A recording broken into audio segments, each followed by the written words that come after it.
नाज़रीन इकराम, Alexander Fleming के नाम से साइंस के अक्सर तुलबा तो वाकिफ़ ही होंगे। ये एक मशहूर तिब्बी साइंसदान था। एक दिन वो शीशे की प्लेट पर रखे बैक्टीरियाज का मुशाहिदा कर रहा था कि इसकी नाक से जुकाम के बायस कुछ कतरे इसी प्लेट पर गिर गए। इसने माइक्रोस्कोप से मुशाहिदा किया तो पता चला कि जहाँ पर ये कतरे गिरे थे वहाँ जरासीम हलाक हो गए हैं। सन 1928 में एक मरतबा वो इन्फ्लुएंजा के मूजी वायरस को कंट्रोल करने के तरीकों पर काम कर रहा था। वो माइक्रोस्कोप की एक प्लेट में ऐसे बैक्टीरियाज पर तहकीक कर रहा था जो इन अमराज का सबब बनते हैं। इत्तेफाक से इसने प्लेट को धोए बगैर लैब में छोड़ दिया और फिर 2 हफ्तों की छुट्टियों पर चला गया। वापसी पर इसने देखा कि सब्ज और नीले रंग की फंगस इस प्लेट में गिरी हुई है और इसके पास के बैक्टीरियाज का मुकम्मल सफाया हो चुका है।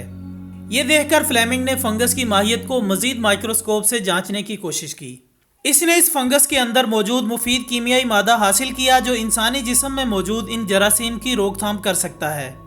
इस मादे को अलेक्जेंडर फ्लेमिंग ने पेनिसिलिन का नाम दिया। आज भी ये दवा इन्फेक्शन में मुब्तला लाखों इंसानों को शिफा देने का काम करती है। जबकि नाजरीन, इस दरियाफ्त पर अलेक्जेंडर फ्लेमिंग को 1945 में तिब का नोबेल प्राइज दिया गया। और अब आगे हम जिस दरियाफ्त की बात करने वाले हैं वो है मैग्नेट। ख़वातीन हज़रात, ये भी इत्तफाक ही था कि जब एक चरवाहे ने मकनातीस दरियाफ्त किया।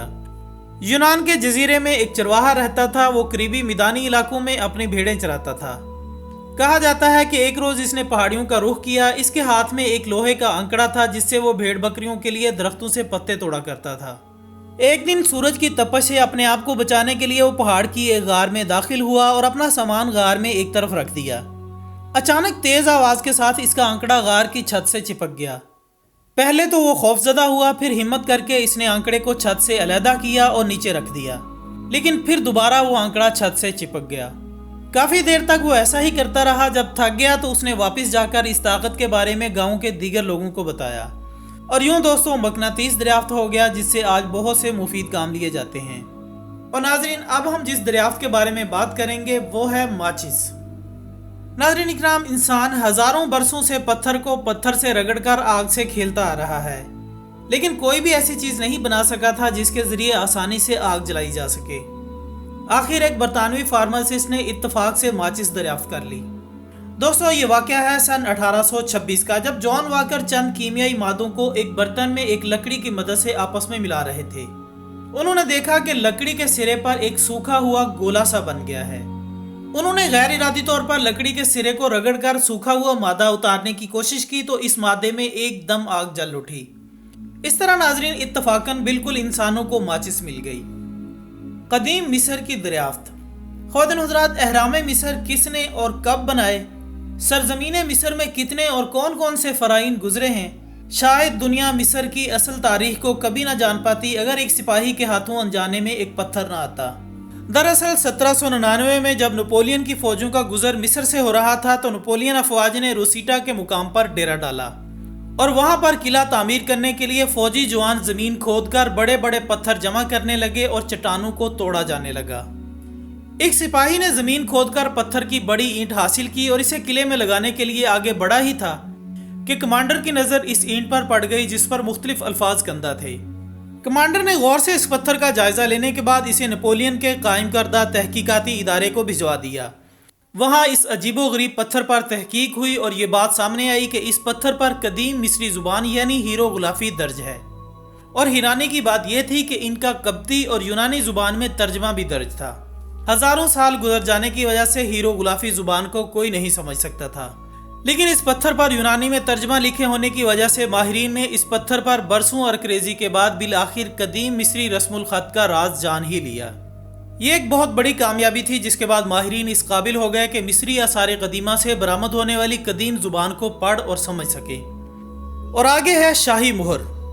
दोस्तों, ये वाकया है सन 1784 का। जापान के एक जजीरे शिकोनोशिमा में एक किसान अपने खेतों में काम कर रहा था।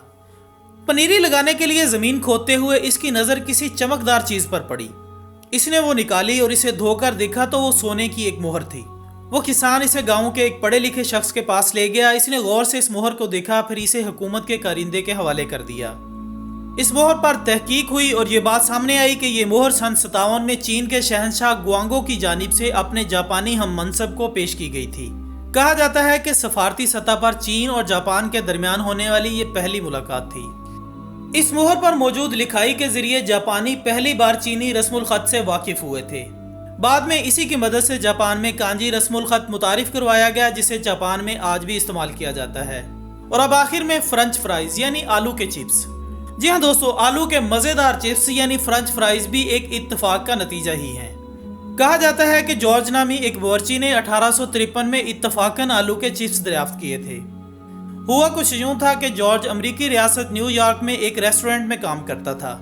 इनका एक कस्टमर तले हुए आलू मंगवाता था, मगर हमेशा ये कहकर वापस भेज देता था कि वो ज़्यादा करारे नहीं हैं।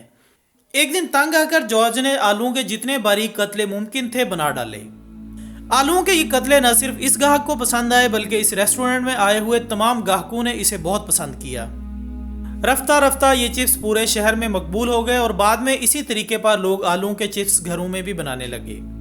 तो नाज़रीन इकराम, ये थी हमारी आज की दिलचस्प वीडियो। हम उम्मीद करते हैं कि आपको ये वीडियो ज़रूर पसंद आई होगी। इस वीडियो को लाइक करें और कमेंट्स की सूरत में अपनी राय भी हमें दिया करें। हमारी अगली वीडियो आने तक अपना दोस्तों, रिश्तेदारों और गिरदोनवाह के तमाम लोगों का बहुत ख्याल रखिएगा। अल्लाह हाफिज़।